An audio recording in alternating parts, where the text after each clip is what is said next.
നമസ്കാരം, തൊഴിൽജാലകത്തിലേക്ക് സ്വാഗതം. Confidential assistant grade 2 തസ്തികകളിലേക്ക് അപേക്ഷ ക്ഷണിച്ച് കേരള ഹൈക്കോടതി. ആകെ 9 ഒഴിവുകൾ നികത്താനാണ് റിക്രൂട്ട്മെന്റ് ഡ്രൈവ് ലക്ഷ്യമിടുന്നത്. യോഗ്യതയുള്ള ഉദ്യോഗാർത്ഥികൾക്ക് 10/6/2025 മുതൽ 8/7/2025 വരെ ഓൺലൈനായി അപേക്ഷിക്കാം. അപേക്ഷാ ഫീസ് അടയ്ക്കേണ്ട അവസാന തീയതി ജൂലൈ 8 ആണ്.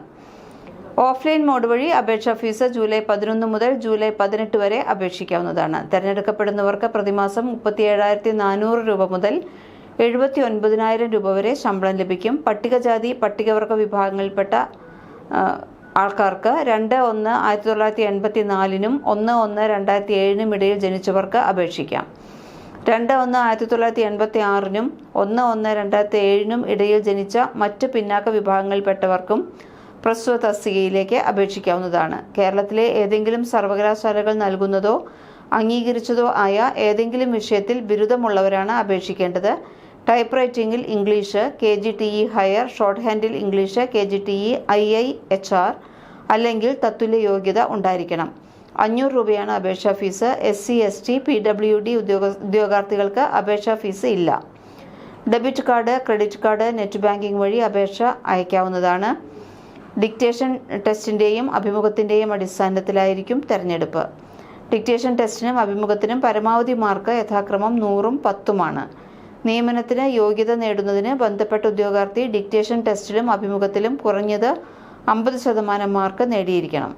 യോഗ്യതയും താൽപ്പര്യവുമുള്ള ഉദ്യോഗാർത്ഥികൾക്ക് ഓൺലൈനായി അപേക്ഷ സമർപ്പിക്കാം. ഓൺലൈനായി അപേക്ഷിക്കുന്നതിന് ഇനിയുള്ള ഘട്ടങ്ങളാണ് നോക്കേണ്ടത്. ആദ്യം hckerala.gov എന്ന ഔദ്യോഗിക വെബ്സൈറ്റ് തുറക്കുക.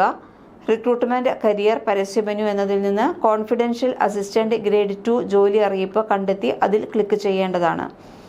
അവസാനം നൽകിയിരിക്കുന്ന ലിങ്കിൽ നിന്ന് ഔദ്യോഗിക അറിയിപ്പ് ഡൗൺലോഡ് ചെയ്യുക. അറിയിപ്പ് ശ്രദ്ധാപൂർവം വായിച്ച് നിങ്ങളുടെ യോഗ്യതാ മാനദണ്ഡങ്ങൾ പരിശോധിക്കുക.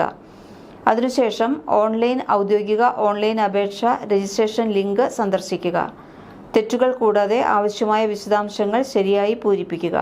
വിജ്ഞാപനത്തിൽ സൂചിപ്പിച്ചിരിക്കുന്ന ഫോർമാറ്റിലും വലിപ്പത്തിലും ആവശ്യമായ എല്ലാ രേഖകളും അപ്ലോഡ് ചെയ്യുക. രജിസ്റ്റർ ചെയ്ത വിശദാംശങ്ങൾ ശരിയാണെന്ന് പരിശോധിച്ചതിനു ശേഷം സബ്മിറ്റ് ചെയ്യുക. അറിയിപ്പ് രീതി അനുസരിച്ച് അപേക്ഷാ ഫീസ് അടയ്ക്കേണ്ടതാണ്. അപേക്ഷയുടെ പ്രിൻ്റ് ഔട്ട് എടുത്ത് സുരക്ഷിതമായി സൂക്ഷിക്കുകയും വേണം. കൂടുതൽ തൊഴിൽ വാർത്തകൾക്ക് ഈ ചാനൽ സബ്സ്ക്രൈബ് ചെയ്യൂ.